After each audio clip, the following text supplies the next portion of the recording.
wonder where their next meal will come from. We welcome the CEOs, the unemployed, that don't want to be employed, and those who are basking in the joy of their retirement. Haven't forgotten you. But most importantly, above all else, and beyond everything that I've mentioned, we welcome you no matter your ability, no matter where you are from, no matter if you have papers or don't have papers.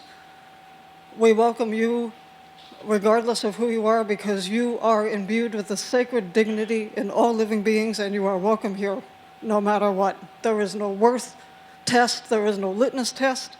You can come in for 30 seconds and you are welcome here. Welcome to the church in Ocean Park.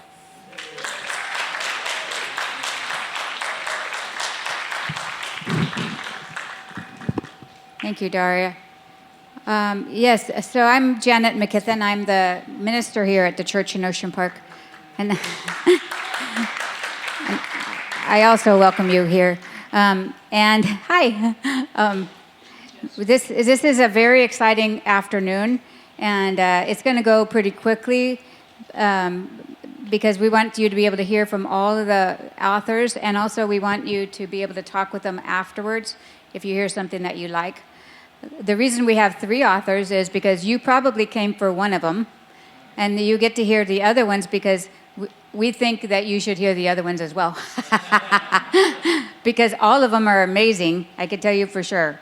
And they seem different on the surface, the books and the authors, but there's a lot of similarities and a lot of crossovers, which you'll find out.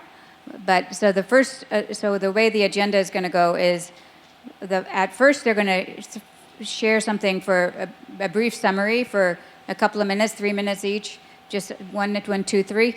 There's 3 authors, 1, 2, 3. They're going to share summary, and then they're going to go back and share more for 6 minutes each one.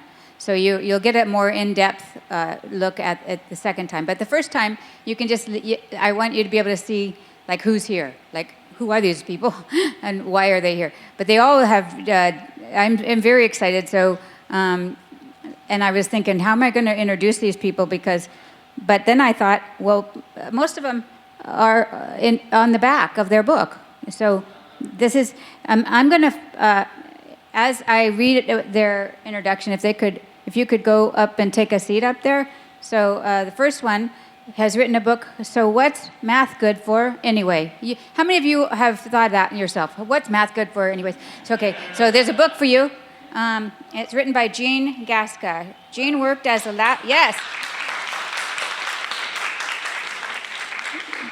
Jean worked as the lab assistant for UCLA parasitology lab during her undergraduate years in biology.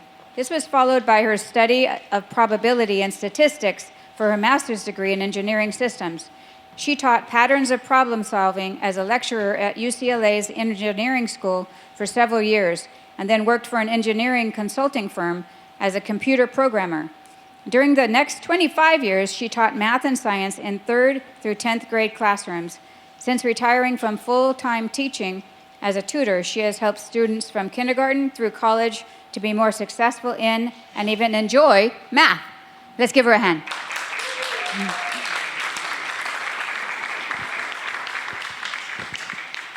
Okay, I'm going to invite the next person. Name is Sharon McCart. And I need my glasses because I don't know who this person is. Well, I don't have my glasses. Oh, yeah, so this is my sister? No. Sharon McCart is a United Methodist deaconess. Let's hear it for deaconesses.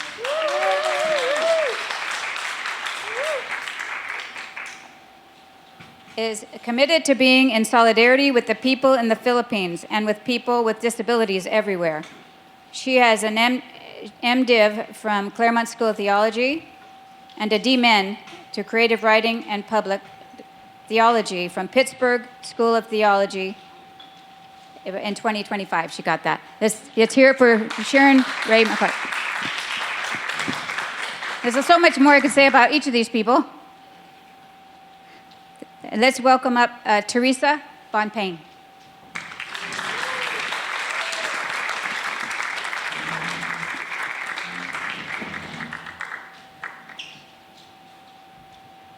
I don't have, it doesn't say her bio right here, so what I'll do is I'll read this part. Theresa Bonpane's memoir, Sister Rebel, is an inspiring and powerful read for anyone interested in the world of activism and social justice. This book charts Bonpane's journey from a young Irish-American woman to a Mary Knowles sister working in Chile to a dedicated peace activist and director of Office of the Americas. Along the way, she shares her experiences working alongside notable figures such as Howard Zinn and Martin Sheen, and how they helped shape her beliefs and actions in the fight for peace and justice. Through her personal anecdotes and reflections, she offers an insightful and thought-provoking look at the inner workings of the peace movement and the challenges faced by activists on the front lines. You'll see that it's very vulnerably written. So if you want the real story, I would suggest that you get this book. Welcome, Theresa Bonpane.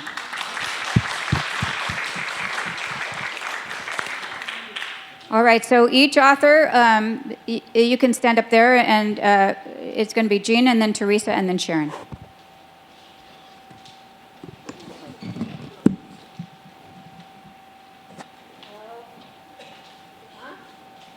Not on?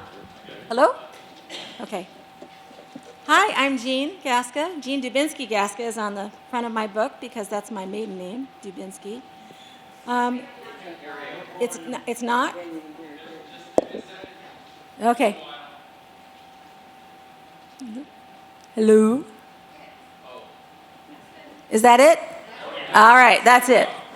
All right. So I wrote this book, So What's Math Good For Anyway? And the reason that I wrote it was that you heard all the different experiences that I had. I worked in a biology lab on parasites that cause elephantiasis in people in Africa, where the limbs swell to the size of an elephant's leg.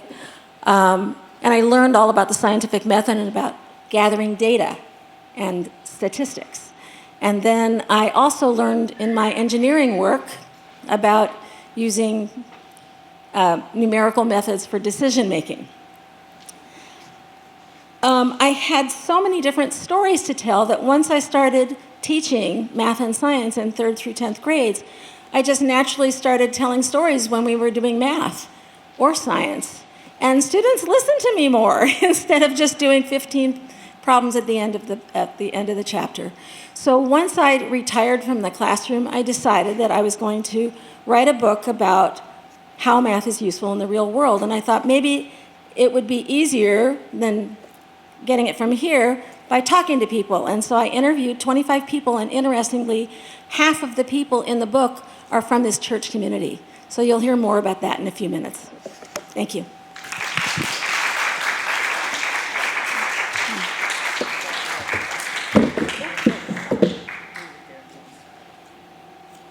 Theresa? Yeah. Is this okay? Let's see, I want to be sure you can all hear me. I know when I'm sitting back there without my hearing aids, I'm constantly saying, louder, louder. Can you hear me all right? Okay, first of all, thank you so much for being here. I always feel at home when I'm at the church in Ocean Park, and this is a great place to be today, so thank you. And I have been given 3 minutes to give you the outline of my life first, as she just mentioned. So I want you to know that in this little book here, that the story begins in 1935, and today I'm 91 years old. So we've got a lot to cover even in the outline of it, and I'm just going to give you that little outline real quickly. Okay, 1935, I was born the 8th child in an Irish immigrant family. Good Irish Catholics they were, so we had to have as many children as God sent us. I'm not going to talk much right away about my grade school days. There's not much to say there. But when I got in high school, things became much more interesting, and you'll hear a lot about how I enjoyed high school more than I should have been. Also in high school was when I first heard that God wanted me to become a nun. And you'll hear the exact story of how I was called to be a nun. So prepare yourselves for that part of it as well. So 2 years after that calling, In 1955, I entered the convent, so you'll also hear about all the early days. So if any of you is thinking of becoming a nun, you can learn a lot about what to expect the first couple of years when you're learning how to be a nun. I learned how to be one, and of course, I'm still one of those. In 1964, Mary Knoll assigned me to Chile for 10 years. And while I was in Chile, I worked many times up in the mountain areas with the campesinos and also became the principal of the school at Corpus Christi. I left Mary Knoll, left Chile, left the convent in August of 1967 and came back to the United States, to Los Angeles, and immediately became involved in the anti-Vietnam War movement and the farm workers and everything else that I could learn about. In 1969, I met this guy who was always at all the demonstrations. No matter where I went, I was hearing this name, and his name was Louise Bonpane. And that was in 1969. So Blaise and I met, and we realized we had quite a bit in common. Blaise, as you know, was a Mary Knoll priest, and he had been living in Guatemala, and he was exiled, so to speak, from Guatemala. So we met in 1969 and got married on January 1st, 1970. And we had 2 children, Colleen and Blaise, and 6 grandchildren. We opened the Office of the Americas in 1983. In 2019, Blaise passed away from us, but his favorite quote and mine was, "Life is changed, not taken away." And today, Blaise is still with us in heart and spirit in every way. And that's my summary for now. Thank you, Theresa. Sharon McCart. Yeah, I got it. Thank you, Janet. Summarizing a book is an interesting thing. It was something that I lived with for 3 years as I wrote it. I first went to the Philippines in 2017 on a solidarity mission trip through our annual conference here in Southern California, United Methodist. And we spent our time with the National Council of Churches Philippines, learning about the social and the economic situation over there, which included extrajudicial killings and really abusing the indigenous peoples in more ways than I want to think about right now. And after, I actually repeated that trip 2 more times, so 2017, 18, and 19. And by the end of that 3rd trip, I thought, I don't want to do this anymore. I had heard too many terrible stories, had my heart broken too many times. And I thought about how could I still go to the Philippines, because I was in love with the people. How could I still go to the Philippines, but not on a solidarity mission? And I talked to my friend, Deaconess Emma Cantor over there, and she had a great idea. She said, write a book about the deaconesses in the Philippines. And so all through the pandemic, and by the way, I was in the Philippines when lockdown happened over there, and that's in the book as well. I did manage to come home about 12 hours before the airport closed. And I had all these questions for the deaconesses who were in ministry, but not getting paid as much as clergy and not really being able to get out and do things during lockdown. And so I wrote questions. How do you find joy? What do you do when you face challenges? Have you ever felt like quitting? And how do you pray came into it? How were you called came into it, even though they weren't specific questions I asked. So this book is full of the answers to those questions that I found when I interviewed 26 deaconesses and 2 home missioners. Home missioners are the male equivalent of deaconess. And that's all part of it. I arranged the book. Some of the chapters are deep dives into specific deaconesses, and some of them are more general, answering the questions. And I do summarize it up at the end with what I learned and what I've been doing over there now. I'm also involved with disability ministries, and I carried that with me. And the Philippines Regional Conference now has a disability program that they never had before I set foot in the Philippines. So I don't claim that as an accomplishment. That was totally a God thing, and how that happened is also in the book.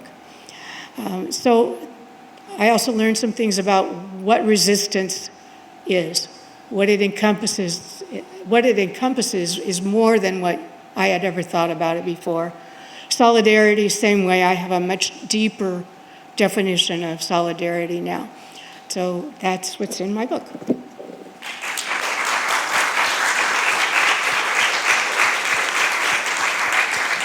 Wow. Oh, those are, okay, so we're going to have, now they get to do a little bit more because I know that was very difficult to do just a few minutes. So Jean, welcome.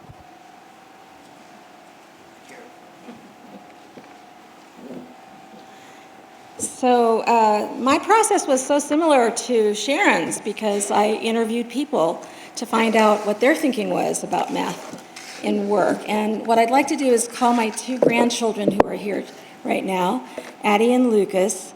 They're going to hand out bookmarks to you, one per person. I'm going to point out a few things on the bookmarks, and they're there for you to keep. And I'll point something out as soon as everybody has one. But I wanted to talk about the 11 people that I interviewed from the church in Ocean Park because you may know some of them. And what was so interesting is I didn't really know people until I sat and talked with them for 1, 2, 3 hours sometimes. So I'm going to start with Hurley Jim Bowling. He is the environmental educator, a coordinator for the Mono Lake Committee. And all I knew about him was that he took kids up to Mono Lake. What I found out talking to him is that there are 4 streams that feed Mono Lake, and water is taken out of those streams and sent down the LA aqueduct to us. We get water from there. And so in talking to him, I learned that there were a lot of mathematical things that go into figuring out how much water gets sent from there. It's not just this continuous stream. So one of the concepts that is in the book, and by the way, I have to tell you, it looks like maybe everybody's got a bookmark by now, that on the bookmark, the front shows the front cover of my book, and the back has 2 illustrations from the book, and I want to introduce you to my illustrator because she and I were partners through the whole 3.5 years that I wrote the book. Stand up for a second. Anna McKenzie, an amazing artist. It took us about, I don't know, maybe 3 or 4 months to come up with the whole cover and change things and make it perfect. The cover has a little scenario for every chapter in the book, and every chapter is about one person, or there's one chapter about 4 nurses. So let's see, where was I? Okay, so this one concept that was just so fascinating to me is that there's something called acre feet of water. And an acre is about the size of a football field, and an acre foot is the size of an acre with 1 foot of water on top of it. And that's how large amounts of water are measured when they're sent down the aqueduct. So then I started thinking about the other end, like, what happens here? Karen Bass has to figure out how much water we're going to get. There's a lot of details that I'm glossing over here about how much water we're allowed to get, depending on how much the level of the lake has dropped because of drought and all sorts of other things, lack of snow. So, but how much water does a household use? How much water does a YMCA use, an apartment building? The Super Bowl, how much water do we need? And they have to figure that out when they're getting water from Mono Lake. So just for your information, 0.4 to 0.5 acre feet is the average amount of water that a household uses in Los Angeles. So now I'm going to go on to the chapel children. Dylan and Emma are the children of Maureen and Chris, who couldn't be here today. And Dylan lives in Sacramento, Emma lives in Ohio, so they're not with us today either. Dylan told a fantastic amazing story to me. He's an environmental, let's see, what is he? He's an environmental scientist up in Sacramento. So in the 1800s, when the European colonizers came to the Sacramento area, the Delta area, most of the area was wetlands. And they decided they wanted to farm this area, so they got rid of all the water. Well, the problem is that when they got rid of the water, that exposed the microbes, the little microbial animals in the soil to air, to oxygen. And that woke them up, and they started eating the organic elements of the soil.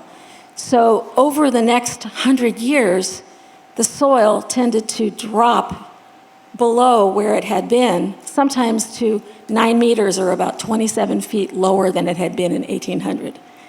So it was a fascinating story, and you can read about it in my book. I'm not going to go into a lot of detail, but the math involved is the fact that elevations on Earth are measured in feet, usually, or meters, and the amount of water that dropped every year was like 1 inch or 2 inches, not the amount of water, sorry, the amount of soil that was eaten up by the microbes.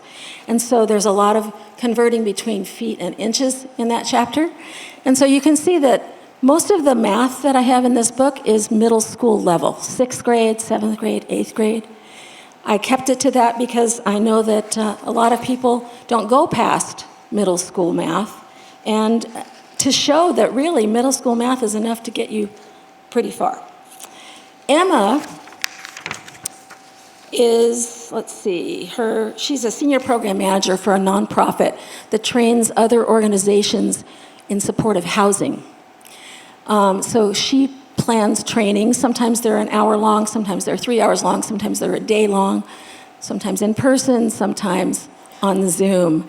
And what she did with me is she talked to me about how she controls her expenses and tracks her revenues. And we talked about spreadsheets. And so there are spreadsheets in that chapter.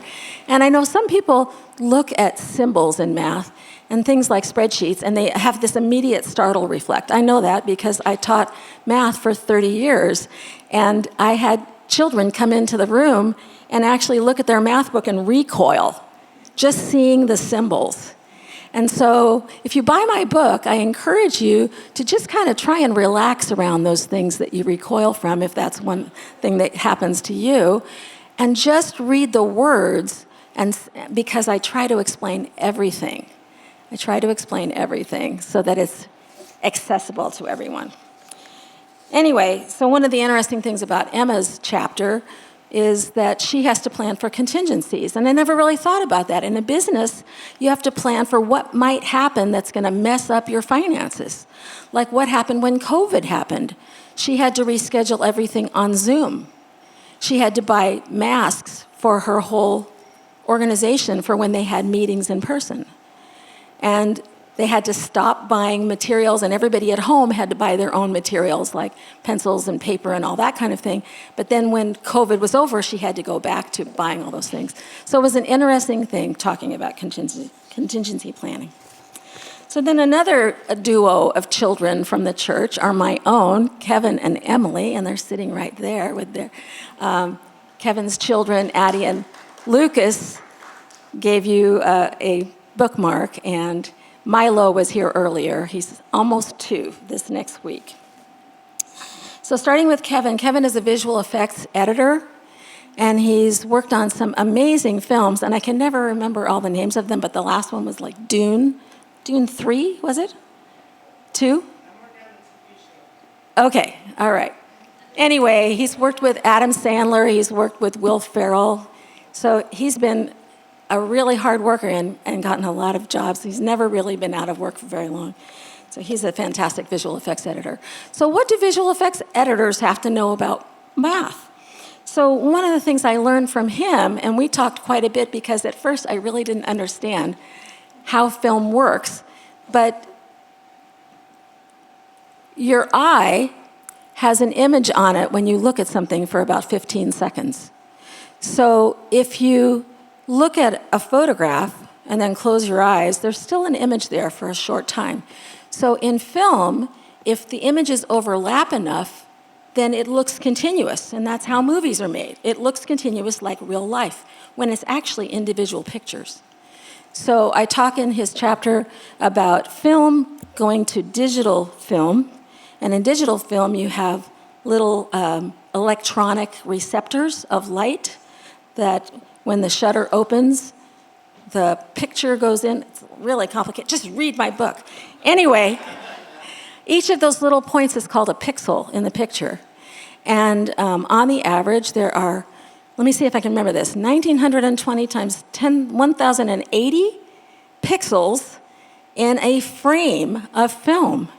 So when Kevin is editing film, for example, let's say that there's a superhero that is climbing up a wall, and when they film it, he has a belt around his waist and he's got a rope to climb up. But you don't want to see that. Spider-Man doesn't have a belt around his waist, right? So Kevin has to take that out. So he has to actually take out the pixels of the things that have to come out of the picture and then replace them. And so what he replaces them with are pre-recorded pictures called plates. Plates, see, I'm getting this right, all right. Pictures of the actor without the belt on, with his costume, pictures of the wall. So everything has to match so that it looks seamless. And there's a lot of math that goes into the 24 frames per second that movies usually run at. I learned about slow motion, and I'm going to just tease you here. I'm not going to tell you about it. Read about it in the book. You have to film faster and then play it back at a slower rate to get slow motion. Emily and her husband, who was here earlier today, they are software engineers, and her work is pretty complicated, and so it was really hard to write up. So we ended up talking about a popular program that is used to teach computer programming to beginner programmers. And that's what that chapter is about. It's not so much math, but it's a branch of math called logic. Everything has to be logical in a computer program. Everything has to follow from one step to the next. And it's amazing how much you have to think about how your brain works in order to program a computer. So go ahead and read my book to find out about that. I'm just going to mention the other people from the church community that are in the book. Jane Monteagle. Jane, are you here? There she is. She is our gardener. She's our master gardener in the front. She always has our garden looking amazing. And she was brought up in not Australia, New Zealand, right? And when she came here, she discovered something called the Soil Food Program, in which she learned how to make compost. But one of the things, is it okay if I mention that she had a lot of difficulty with math early in life, some dyscalculia, and she really had to fight in order to learn the math that got her through programs and got her some degrees. So she and another person from church, Liz Heron, both talked to me about their problems early in life, having problems with math, and then really struggling and being motivated to do the kind of work that they want to. So Jane ended up learning how to make a very special compost, which is, let me see if I've got it right, 60% carbon, 40% nitrogen, and then 10% of the nitrogen has to be very high nitrogen, which is beer mash. So I'm going to leave you with that thought. It's very interesting. Why this works is that the organisms in the soil, the dirt that you walk on, they're the FBI of the soil. The fungi, the bacteria, and the invertebrates, like the sow bugs and the spiders and all that kind of thing. So that mix of nutrients goes into the soil and helps those creatures, and everything works together to give you the best plants possible. It's amazing that when farmers use this, they don't have to use pest sprays or... Let's see, who else is there? Joe, are you here, Joe? Joe's here. I'm going to talk to you for a second. Donia's not here. There's a really long chapter on gems and minerals. You have to read that in my book. It was fascinating. I worked with her for about 2 weeks solid. And Craig Hamilton. I think Craig had to leave. Yes. So again, you'll read about him. He's an architect and he works on university buildings. And I learned how do you plan a several $1,000,000 project? So that's all in his book, in his chapter. So Joe, I'm going to end with Joe. Joe is a professor of math, and he was the head of the math department. Community colleges all over California, at least, or maybe all over the country, were finding that students were dropping out if they weren't well prepared in math. They had to take remedial classes. Those cost money. They took time. And students just ended up dropping out. I think it was between 1% and 7% of students made it through to their college work. So over the years, they figured out that they were going to do things differently, maybe not use the entrance test that was actually misdirecting students to the wrong places. And they changed their curriculum. And the thing that I want to tell you about is that Joe actually helped to get a law passed in California, AB 407? 705. 705, well, three numbers. Okay. Anyway, which actually changed the face of math in community college, and you can read about that in the book. So on the bookmark that you received, I just want to point out that if you have math anxiety, if you find math challenging, or if you're just a whiz, you will enjoy reading my book. Thank you. Thank you to Jean. Thank you so much.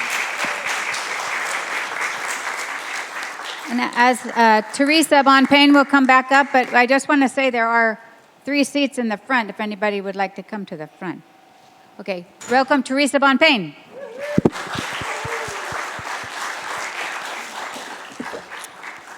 Well, thank you again, and now I'll try to get through my story as beautifully as you have done Oh, yours. can't hear you very well. Oh, sorry, I'm way over here. Okay, is that better? Okay. Okay, so I'm going to start. Good afternoon, my dear friends at Church Ocean Park. When you asked me to get my 91 years down to 7 minutes, so I'm going to jump right in and start from high school and how I got from there into the convent. When I was in high school, I was not very studious, but I was very anxious to be part of the social life of high school. At the same time, every Good Friday morning, being a good Irish Catholic girl, I also went to Mass and Holy Communion at St. Mary's Church. And of course, as Catholics, when we went to Holy Communion, we had to have fasted. No food, no drink, nothing, since before 12 the night before. So I would arrive at Mass every Friday morning, and afterward, along with my girlfriends, none of whom had gone to Mass, we'd go to the restaurant, Mannery's, and we would have coffee and juice and a piece of toast for breakfast and sit and talk and smoke. And this was freshman year, by the way, and just have a wonderful time catching up on our lives. This went on about every Good Friday morning. So the routine was we would get there and start talking and drinking our coffee and talking some more. And next thing we knew was, oh my God, we just missed first period. And then we would continue talking and smoking and having a wonderful time.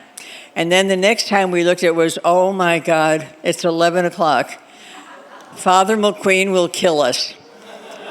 We can't go into school now, so instead we'd go to a deli and get sandwich stuff, make sandwiches, and then sneak into the movies for the afternoon. Now, that's a horrendous way to start getting yourself ready to go into a convent. But that's what happened. So I'm going to jump forward from that and tell you that one morning at Mannery's, while I was in the ladies' room washing my hands, I got a bolt from God telling me that God wanted me to become a nun. And the last thing I wanted was to become a nun. So I started crying, and I went back to my girlfriends sitting in the booth, and they said, "What's wrong?" And I said, "I think God is calling me to be a nun." And they all said, oh no, that's not possible. True. So long story short, I tried for several years to run away from this calling, but 2 years later, I ended up going to the convent. I won't bring it to the whole 2 years. It's in the book. Still not wanting to do so, but I had to answer God's call. My book tells about all the details of that period of my life. One incident I remember was the first Saturday night, my new friend in the convent, Linda O'Brien, and I were on the roof deck looking out to the highway near the convent. We saw a convertible with a couple driving past, and I said, oh my God, it's Saturday night and I don't have a date. Well, Linda said, it's not my first Saturday without a date. Nor was it mine exactly, but what a superficial person I was at heart in the convent and wondering if I'm going to have a date again. After 9 years of being in the convent, I was assigned to my mission in Chile. I was terrified, but I went, and I loved Chile. I was assigned to many tasks, one of which was to go to the mountains and visit the campesinos in their huts. It was the experience that changed my life. The campesinos taught me what true virtue was. They lived harsh lives, yet when we came to visit them, they brought us to a tree trunk table, put a piece of burlap on it, and graciously served us mate, their amazingly national drink. It scalded my throat like none before, but I loved it. And their generosity, and they gave us eggs from their chickens, peaches from a nearby tree, whatever they had to give. This visit transformed my life. In addition to this experience, I taught and became principal at Corpus Christi High School in Concepcion, in Chile, and I loved my work, meeting with youth groups and parents. I couldn't have been happier. However, that craving never left me. Excuse me, I want it's on the right page here. Excuse me. However, that lasting craving never left me to want to be not a nun. I still wanted to leave the convent and have my own family. After 12 years, I finally decided I had to leave. My first and only poem, El Salto, called The Leap, I wrote at that time. This is when I decided to leave. The leap. A leap is like moving from the light into the darkness. It is like going through an abyss. It is like ascending from fear to hope. Where will I arrive? How will I arrive? Will I arrive? We don't know where, we don't know how. We only know that we have to take the leap. What will we reach? The light, more light, knowledge, experience, life. Excuse me, lost my pages there. And fear, why is it so strong? Why leap and abandon comfort? What exists in the great beyond? Will I take the leap? Yes, I will take the leap. Although the leap is the cross and dying a little, I reach the resurrection, the bright light, the true knowledge, the full experience, full life, and I will continue to leap, and I will continue to die in order to live. And there will be a series of arrivals, a series of living anew. If it's worth it to live, it's worth it to take the leap. To live is to take the leap. I left Chile in August 1967 with much anguish, sadness, and also much peace to my amazement. I knew I had made the right decision. I said goodbye to my beloved community and boarded the plane for Los Angeles. Immediately, the stewardesses, as they were called then, came by, offered me a cocktail, and I said, yes. Then a sample of cigarettes, yes. This shows you how superficial I really was all along.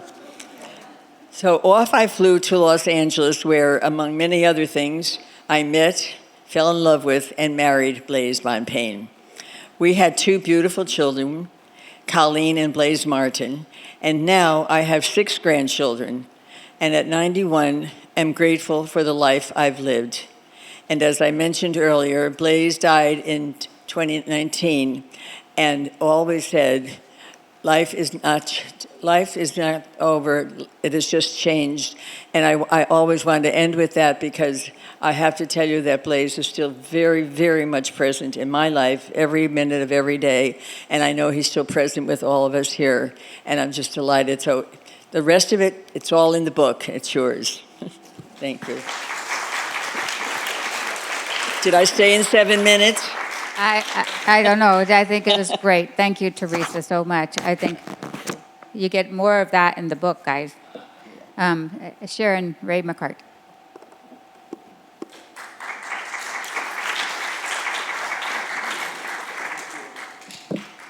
I had a hard time deciding what to read today. I have poetry in here. I have all kinds of things in this book that I would like to share with you, but I can't. I don't have that much time. So I decided to do part of the chapter on Deaconess Norma Doliaga, who is a really good friend of mine that I love very dearly. I interviewed Norma in the spring of 2023, and in the fall of that year, I had my first opportunity to attend an all-day Rise Up training in person to see Deaconesses Norma and Ruby Lynn Latau in action. Rise Up for Life and for Rights is a United Methodist organization connected with the National Council of Churches Philippines.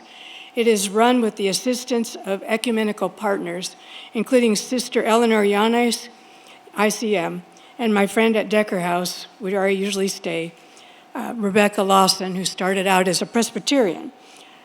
The purpose of Rise Up is to train and empower women who have lost husbands, sons, and brothers to the government's war on drugs.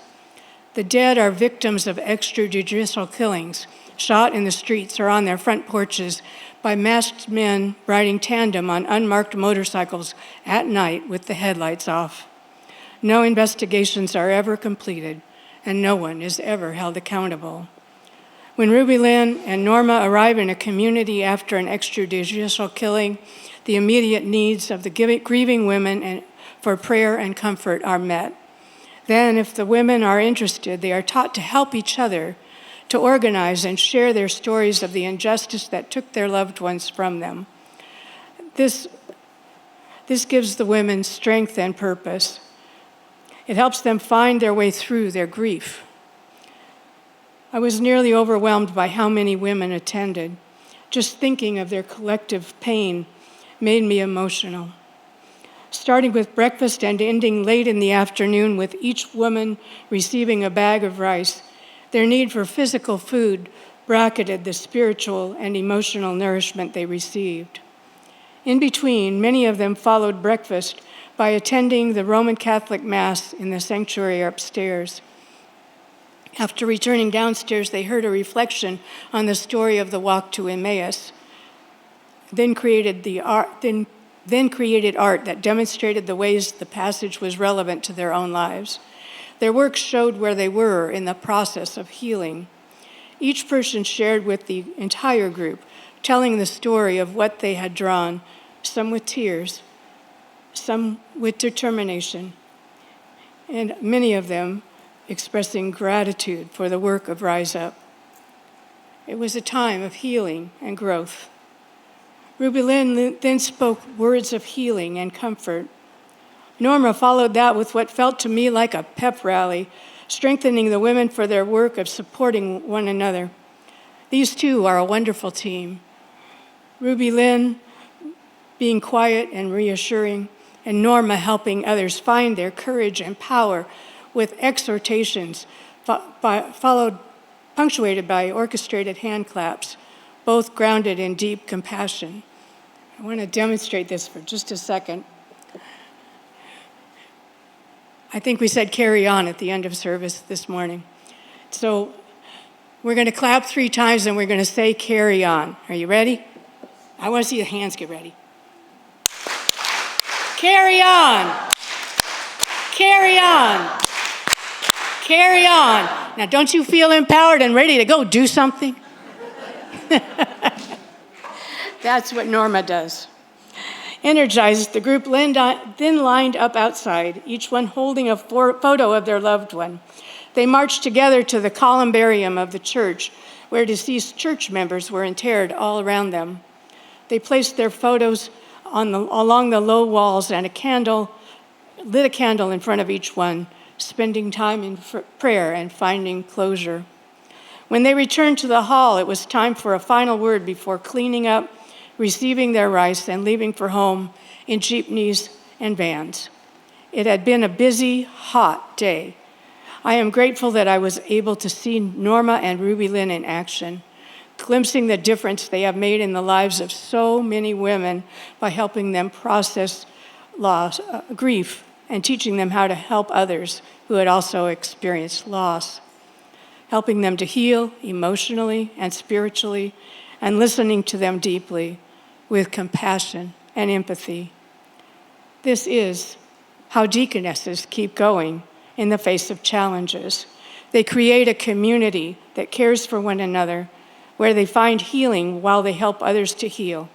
They empower each other and others by helping each other to remember that the power and love of God is at work in the world through their hands and feet and hearts. In this, I find an extension of solidarity with added strength stemming from relationships and collaboration between co-workers who are building God's kingdom. Even more than that, this kind of deep caring is loving others as we love ourselves. The shared identity, this self in the other, in Tagalog is called kapwa. The word for God's inmost self, and by extension, our shared identity with God, is loob. These Tagalog terms are relational and foundational, an important part of who they are as Filipinos. The communal nature of their culture is expressed in these words that are not comprehensible to those of us who live in this individualistic culture of the United States. We have much to learn here. The way Deaconess Home Missioners keep going in difficult times is found within the connectedness of those words, connected to each other and connected to God, knowing that what affects one affects all, and that God is in their midst. I believe this is the strength that allows them to have enough hope to continue on working for God's justice, compassion, and grace in the hardest of times. Thank you.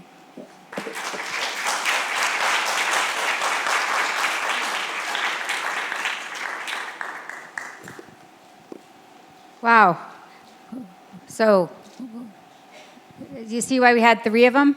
Because I bet there was something in one of the other ones that you appreciated. I am so grateful to all of you for not only writing your book, but for coming today and sharing. I think this is an amazing opportunity for all of us. So now we are at a time where you can ask a question to any of them. And there is two. Well, there's another, I guess there's only 2 microphones there. But they may be directed to one of you or not. Yes, Craig. To Jean, as a teacher, did you feel any frustration with the ability, to more or less make your message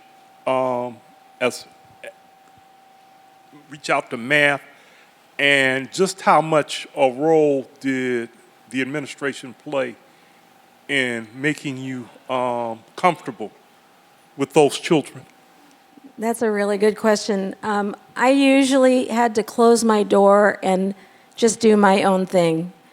I couldn't follow along with what the administration wanted because they very often wanted every one of the teachers to be in lockstep on the same page every day. We couldn't do that because a good teacher responds to what children need.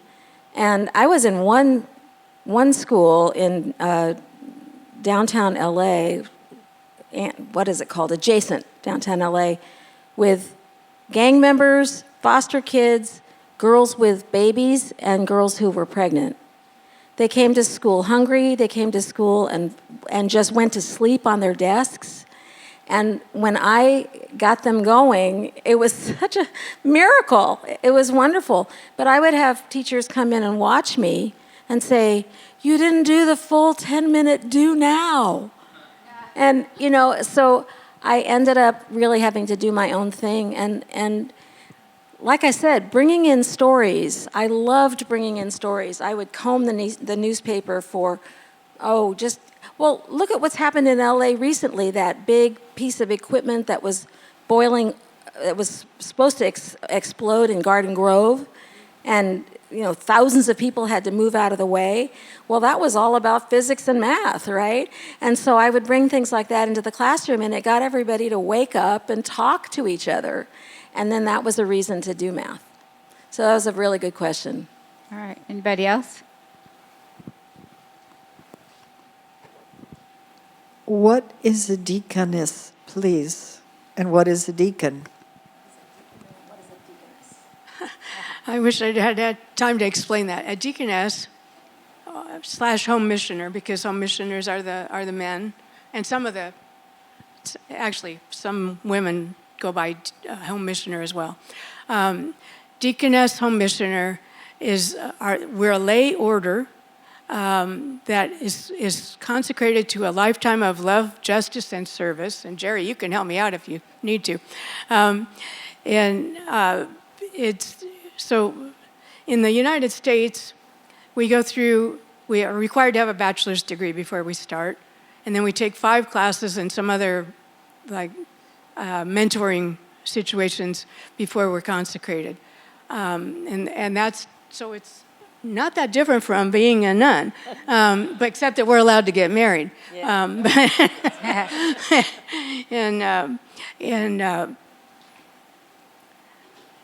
So where was I? Anyway, so in the U.S., that's who we are, and we can choose our own work. So right now, I've chosen. I have 2 parts to my appointment. I'm still appointed by a bishop to my work. I'm appointed to disability ministries here in this annual conference, and I'm also appointed to be a bridge person to the Philippines, both of which are tasks that I chose, and I ran it by the leadership of the United Women in Faith, which used to be United Methodist Women, and that was approved. And then they let the bishop know what I am going to be appointed to, and he doesn't have anything to say, or she doesn't have anything to say about it, which I kind of like. So I want to add that in the Philippines, deaconesses are incredible. Yeah. So I was going to say, deaconesses is different Yeah. in the Philippines. They start off, usually they're called in their teens, and some of them that I talked to even felt called at the age of 8. There are 2 deaconess training schools which collapse their deaconess training and their bachelor's degrees into 4 or 5 years of education. So by their mid-20s, they're ready to be deaconesses and be consecrated the same as I was to a lifetime of love, justice, and service. Some of them were only 16 when they started because high school ended then. Now high school there ends at 18, so people are a little bit older now when they start at least. And they are actually appointed just like our ministers are appointed to a church. And they are either appointed to early childhood education because a lot of the churches have schools connected with them, or they teach Sunday school and they might direct the choir and they might play the piano and they are trained in all of that in the training schools to do basically whatever needs doing in a church. And they don't have choices of what they're appointed to. So some of you know Jean Rose Smith, and she is a deaconess, and we have one deaconess right here. Do you want to say what you do? Oh, hi, I'm Jerry. I'm from the West Los Angeles United Methodist Church, and I'm the Director of Spiritual Engagement, Compassion Care, and Justice Ministries there. Yeah. So she has a very different appointment than I do, and Jean Rose Smith has a different appointment than either of us. And Jean's been doing hers a while, and we both look up to her. She both played a part in both our calls to being deaconesses. So Jean is a powerhouse, and if you know her, you are blessed. I tell you. All right, anything else? Yes. Thank you. This is for Theresa. Hi, Theresa. It's Maureen. I know that once you returned to Los Angeles, you continued for decades to serve various Spanish-speaking communities. And can you share a little bit of that with us? Thanks. Yes, I'll be glad to. In a way, it seemed like I was in everything, but I think having just left the convent where I lived with people that were so committed every minute of their lives, I had to get into everything that was going on. So I was within the Vietnam, anti-Vietnam, of course, and just about every movement that was going on with the Brown Berets and the Black Panthers, and then the United Farm Workers. I spent a number of years with them, working very closely with Dolores and Caesar, and that's another whole new story, as we know as well. But living wage, I was working on the living wage as well here in Santa Monica. So those were some of the activities, but mainly Blaise and I ended up doing most of our work around Latin America. And we were taking delegations to Nicaragua during all of the wars going on in Nicaragua. And I took 18 delegations down to try to stop the wars there, and Blaise took. So we were doing delegations until about 1990, when Nicaragua fell again. But then we started working on Iraq and Afghanistan and on and on. So it's all there. If you just take the history book, it seemed that's where we were active at that time. Does that answer it? Okay, thank you. Theresa, how did your years as a nun affect your later years when you weren't a nun, and how? I'm sorry, Lois, I didn't hear you well. How did your experiences as a nun affect your choices and your activities in later life? Oh, thank you. Hugely. It's a good question for me because I grew up in an Irish Catholic immigrant family, and at the 8th child. And the best thing I can say about my growing up years is that both of my parents were two of the kindest people that I've ever met to this day. And so I grew up in kindness. I grew up where people cared for one another, where they were kind to one another, and that you just never just tried to hurt somebody. You wouldn't want to insult. That kind of kindness was just in the nature of my parents, my DNA. So I sort of had that feeling, empathy for many, many people that were suffering or whatever. So I always had that spirit, but I never had any political ideas of how the world got to change or anything. So when I got out of high school, as you know, I was much more into social life and having a good time, but I was still going to be kind with the rest of my life. But I never thought of politics at all. And entering Maryknoll was really a wonderful thing for me, because the 12 years showed how to see the whole world, to really literally see every person as our brother and our sister, and that we are all in this together, and that no matter what our color, our race, or anything it is, every human being deserves love and love and love and attention, and that and so I started with one of the words that I heard as I kept getting interested. I was a social worker for a while and a teacher, but I always felt, don't mourn, organize. That if I feel apathy for someone, the homeless under the freeway pass, I can't bear it every time I go by and see another homeless or another immigrant being thrown in the car and beaten and taken to a detention center. I can't bear it. So the only way that I can bear it is by trying to do something about it. And that's a spirit I got from Maryknoll. I would not have had that if I would have been a good person, I hope, but I would not have been a political activist in any way if I had not gone. And of course, I would not have ever met Blaise Bonpane either if I had not gone. So the 12 years of anguish were well worth it, just meeting Blaise and having 50 years together. Does that answer it?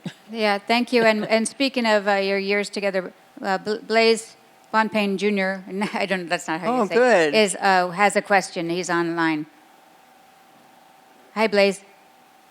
My son, Blaise. Yeah.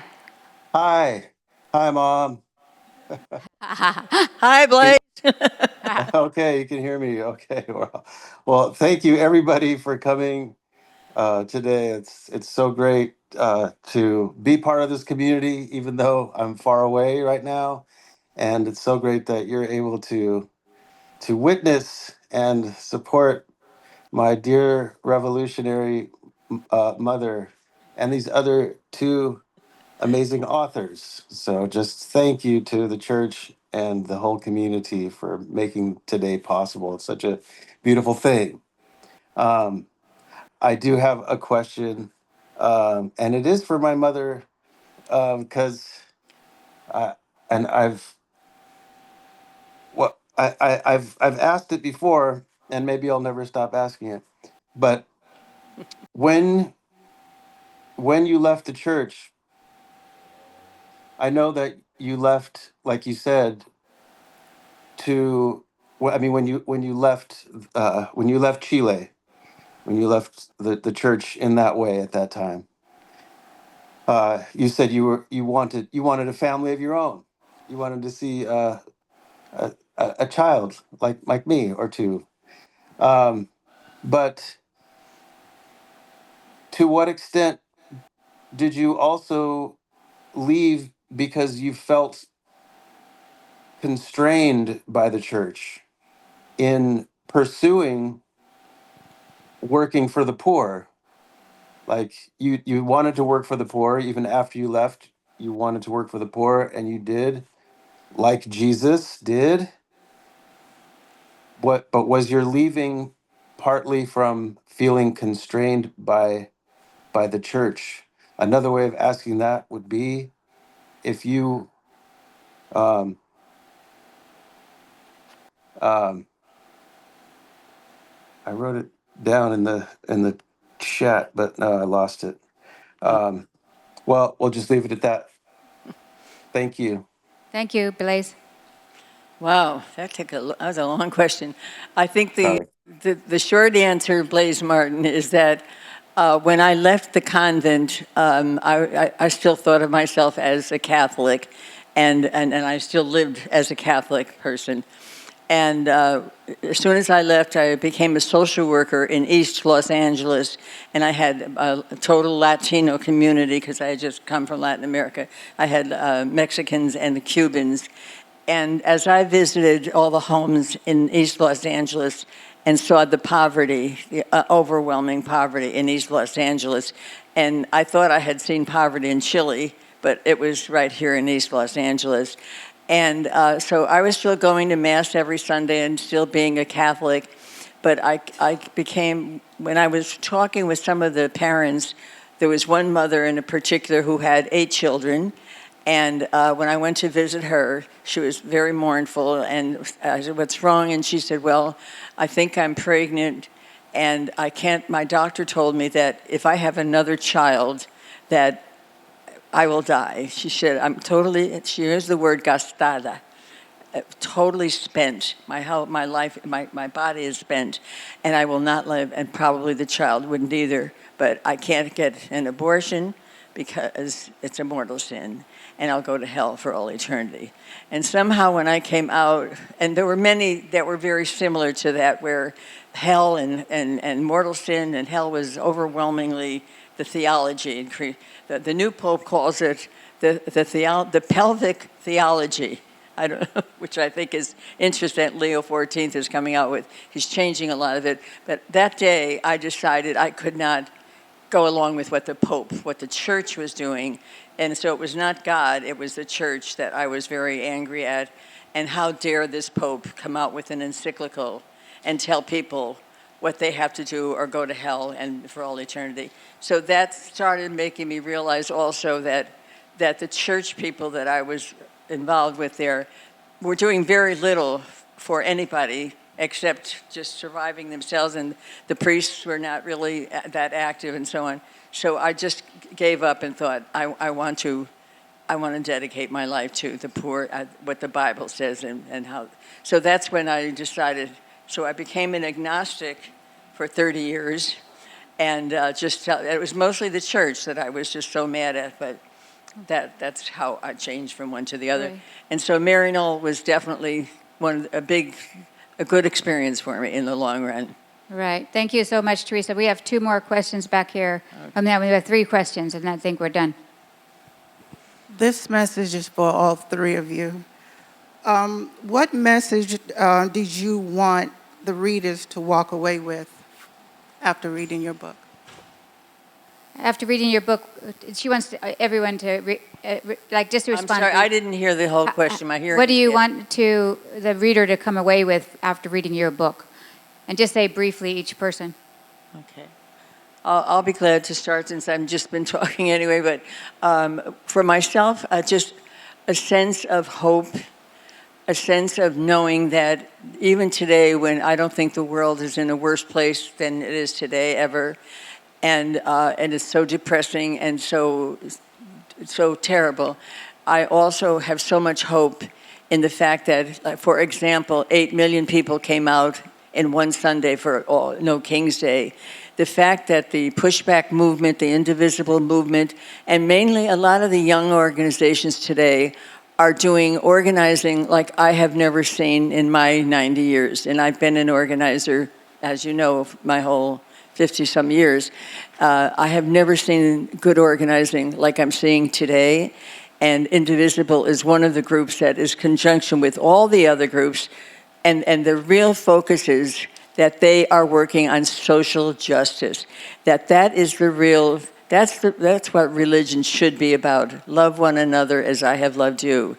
And when a church, whether it's Protestant, Catholic, whatever, Hinduism, whatever, the big thing is that our lives are meaningful, and we have to make sure that it's meaningful for every human being that we can do anything about.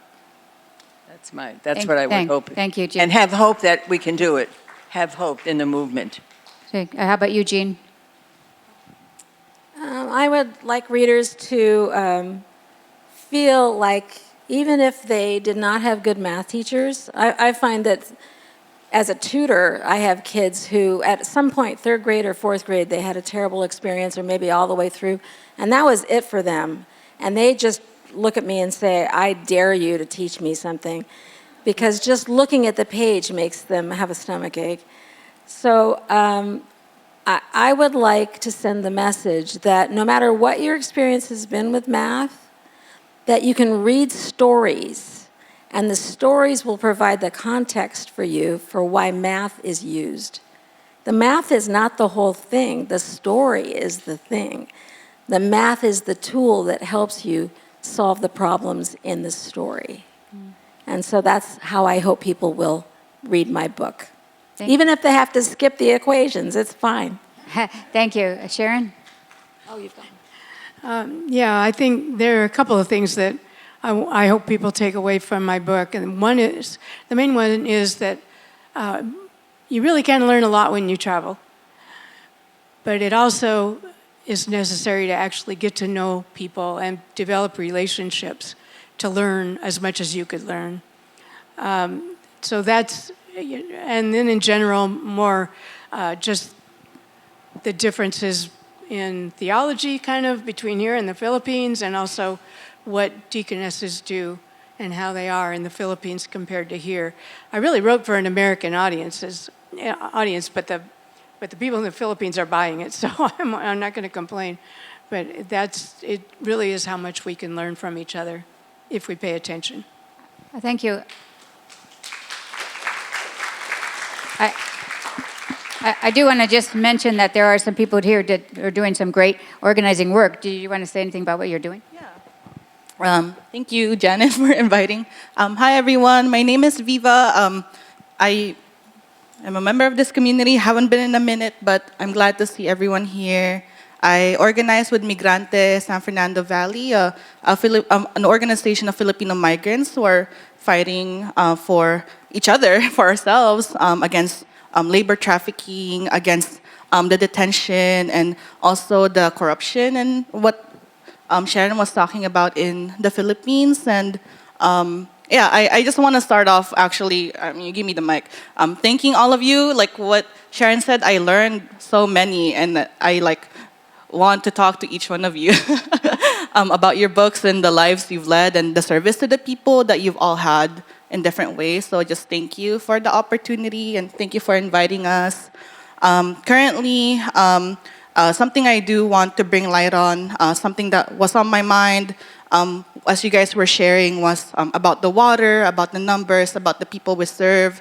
It's my home country in the Philippines and the people here. And currently, we're really facing, in 2026, the threat of colonization. And in 2026, the threat of our people continuously being displaced. And this year, a project in the Philippines called Pax Silica was started, and it was this big AI thing. But you were talking about, I'm one of those people who are bad at math, but I can tell that it needs so much water to power it, and our people are already being impacted, displaced by all the flooding, the typhoons, the earthquakes that come about because of the extraction in our country. And just want to call on people to continue to be in solidarity with people in the global south, in the Philippines, in Chile, and to connect the work that we're doing here against ICE, the tension, and and the beautiful ways people are fighting. So I just want to talk to people in the room. Sorry, I'm yapping. I didn't expect it. I'm sorry. I just wanted, yeah. I know. I just threw that at them because of what Theresa said about the young people organizing now, and we need to get behind them. And anyhow, I saw. Well, there's some here right now. So, okay, Joseph, did you want to? I think my question was answered, yes. I really wanted to ask something similar to what Ms. Bonpane's son asked. And I think my question was basically similar to his and similar to yours as well. So I put it in a more sort of spiritualized way. I was asking if you think your experience during your 12 years in ministry there as a nun, how do you think that contributed to your longevity? Again, I got the gist of it, but I'm not wearing my hearing aid because it's not working, so I didn't hear all of it. But I think you might have been asking, do I think that my 12 years in some ways kept me from doing the work that I really wanted to do? Is that what? Contributed to your longevity. Huh? Contributed to your longevity. Considering my longevity, yeah. Absolutely no, to the contrary. That the fact that I was in for 12 years and I was in a lot of anguish off and on the 12 years, but I was mainly a very happy person because I was really learning how to live in a very different way, which brought me to know and love and care for so many more people and meet so many people, that what I got out of the 12 years is something that today at 91, I'm still better off today because I was there for 12 years, I think. It sounds like a and then, as I mentioned, on top of all of that, that I also met Louise Bonpane. If I hadn't gone into the convent, I would have gotten, like my sisters and my family, I would have had 7 children, 6 or 7 children, and lived in South Troy and just been a good mother. But instead, the 12 years helped to form me into becoming the kind of person that the church in Ocean Park people are. This is for Mom, Jean. One thing that I have always been struck by growing up, for those who don't know, a lot of people from my friends and from the schools that I went to growing up would come over to play sometimes, and then would get math help from my mom, and would start these, non-paid tutoring relationships with my mom, because you were so good at reaching different learning styles. And some of my best friends still talk about it. um, about how they came to you. I'm not a math person. I just can't wrap my head around it. And you would work with them in different ways. And some of that is stories. And I think you also changed approaches based on what was working for each person. And I'm curious how you did. I don't know why I've never asked this. I lived with you. But I've always been wondering this. What a cool question. I'll try to make it short because I know that we're going over, but I love that question, Emily. I remember Emma in particular, her best friend in high school, just could not wrap her head around it, and Emily would try to help her. Emma would come over, and somehow I could see what was happening in her head. When she would write something down or she would try something, I could see what was happening, and I would tell her what was happening and then try to reprogram it. And apparently that worked. I've never really tried to do it. It's just something, but you have to be a good listener. You have to have quiet. You have to stop talking. You have to stop talking and listen to the person, and then you know what they need. And I think that's true of all of us, right? With all the people that we are around, we have to be good listeners. Okay, one last thing is from Louise. Yeah, since people are talking about activism, I just want to say, and it's also an invitation, really. I started a thing called Singing Resistance here in Santa Monica. Actually, it's a national movement, started in Minneapolis when ICE was taking over the city. We sing at protests. I've been to downtown singing in front of the detention center. Hopefully people inside can hear us supporting them. And if you're interested in singing resistance, we meet right here, and there's some information over there about singing resistance. It's if you like singing and you want to be an activist in that way, I invite you to explore that. Thank you. All right, so I think Theresa wants to say one last thing. Yes, and I'm going to say really quickly before I hand this over, my son and his family brought a cake for all of us, so we're going to put it on the back table and help yourself. And I am donating $10 from every book sale to the church in Ocean Park.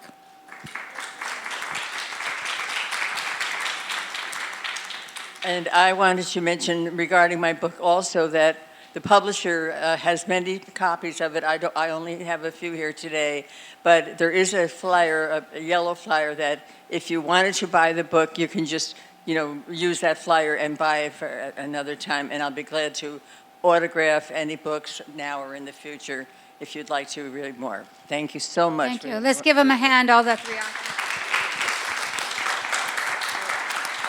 And each of them will be at their table with their books. So I hope you'll be able to go and chat with them for a little while before. There's going to be a closing song. Okay, we like to sing here. I like to sing here, and I like you to join me if you can. This one, I was thinking how beautiful these three women are, and how beautiful it is that we have the ability to read. And I'm reading more, less TV, more reading, and it's really positive thing, like reading is down, although people are buying books.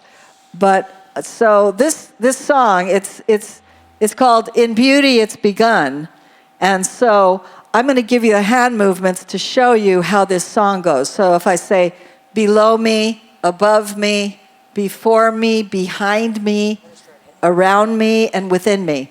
So yeah, stand up. Yeah, if you can, those who can. And we go like this. In beauty it's begun.